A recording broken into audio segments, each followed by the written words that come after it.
Hi, I'm Elisa, and today I'm going to be teaching you how to play the song Go Tell Aunt Rhody. It's one of the songs in the Suzuki book series, and I'm working off of an older edition that you can find on my website. The newer songs are pretty much identical, so hopefully it's not an issue for you. I'm going to go ahead and play the song for you, and then I'm going to break it down and give you some suggestions on how to problem solve the technical aspects. Okay, here we go. 1, 2, 3, 4.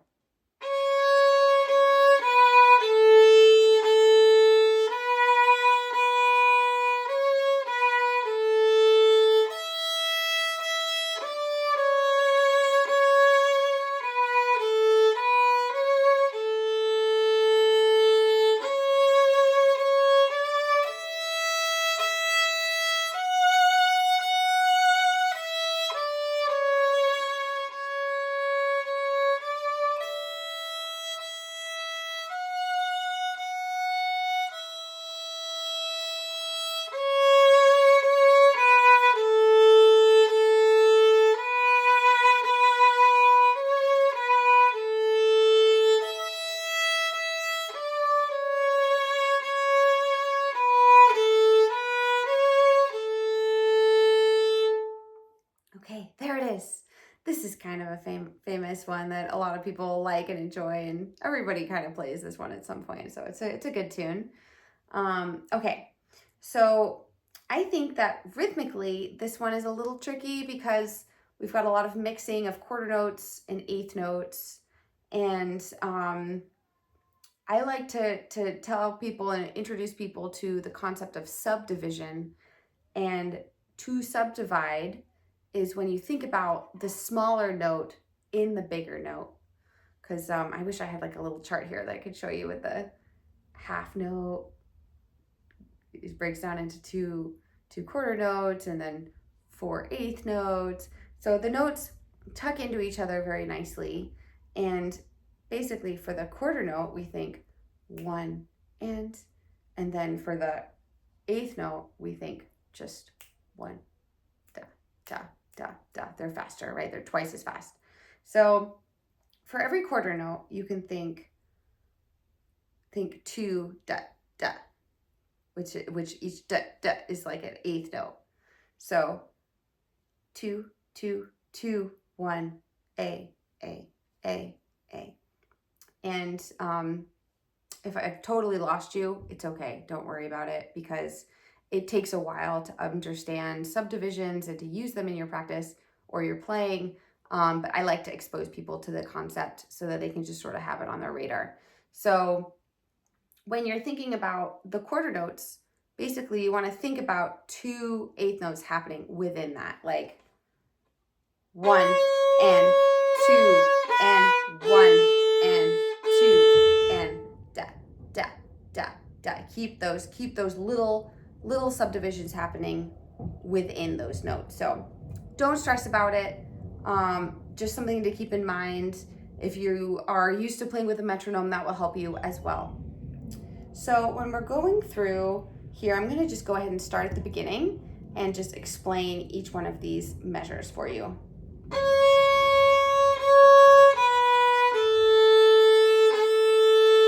So this song starts sort of like, it's a little bit wandering, and then we kind of go up and down on the A string, and it's not quite, a scale or anything like that. So here in the beginning, we just go 2, 2, 1,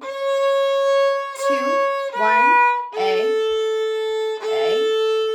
1, 1, 2, 1, A. So if you wanted to practice for patterns,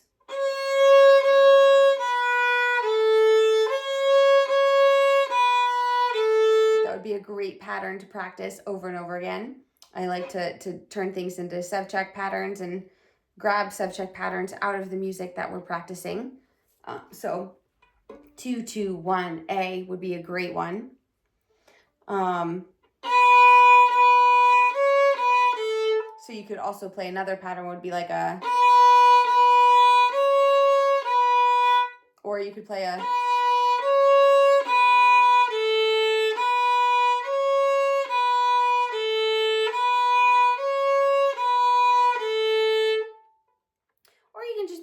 pattern and just sort of noodle around on that A string with these open 1 and 2 fingers, and that will sort of help your fingers kind of being nice and movable down here.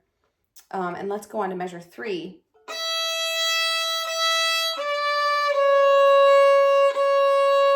We've got E, 3, 2, 2.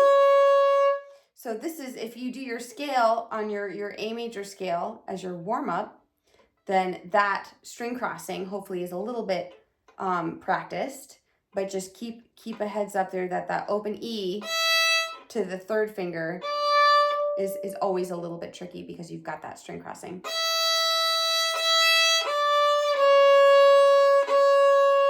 And then at the end of the line,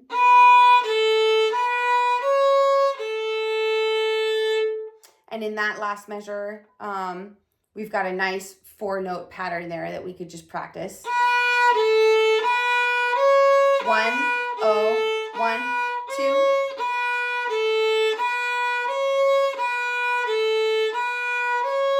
If you just kind of loop that a bit, those notes will pop right out and not be so hard. Okay, and then here we go. Next part, next line, line 2.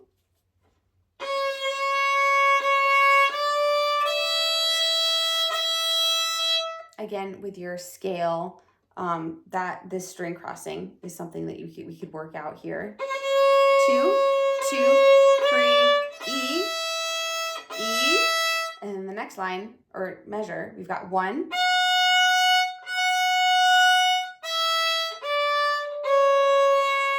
So in this song, the form of the song is sort of like an A, B, B, A kind of thing, or an A, B, A form. So here, starting on the 2nd line,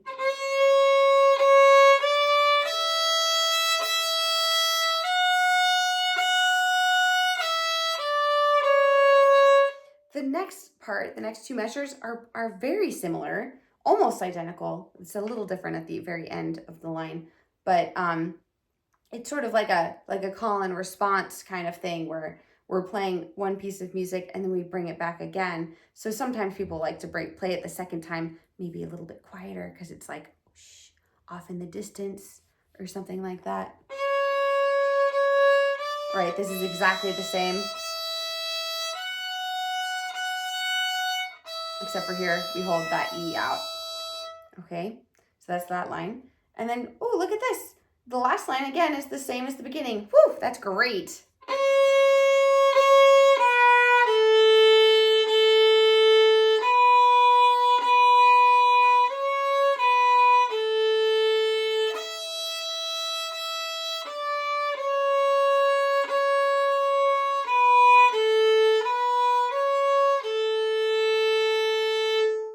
Okay, wonderful.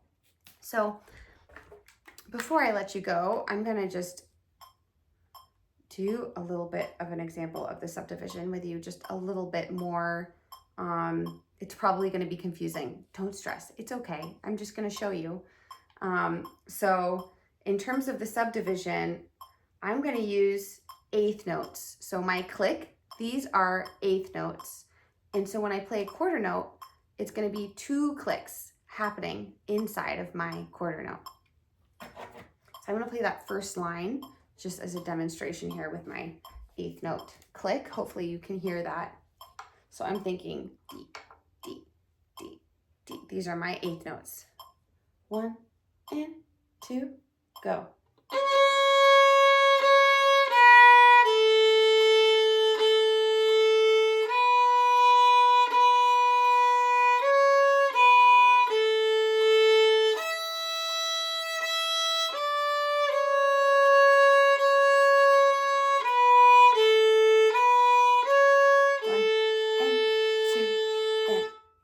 Okay, so if you can't hear my click very well, I'm sorry. But another way to practice this is to turn everything into 1/8 notes, but keep the rhythms like the same in that like the left hand is doing exactly the same thing and the amount of time that we're playing the note is exactly the same. So all quarter notes would turn into 2 1/8 notes and a half note would turn into 4 eighth notes. So I'm going to go ahead and play that for you so you can see. And this method can be a little bit confusing too, but some people like it. This is actually a way that people practice more advanced music, even professional level music. People play the subdivisions. This is a great practice technique. So I'm going to demonstrate it for you. Okay, so everything is now eighth notes, but my left hand is playing the song as it is. Okay, here we go. 1 and 2 and.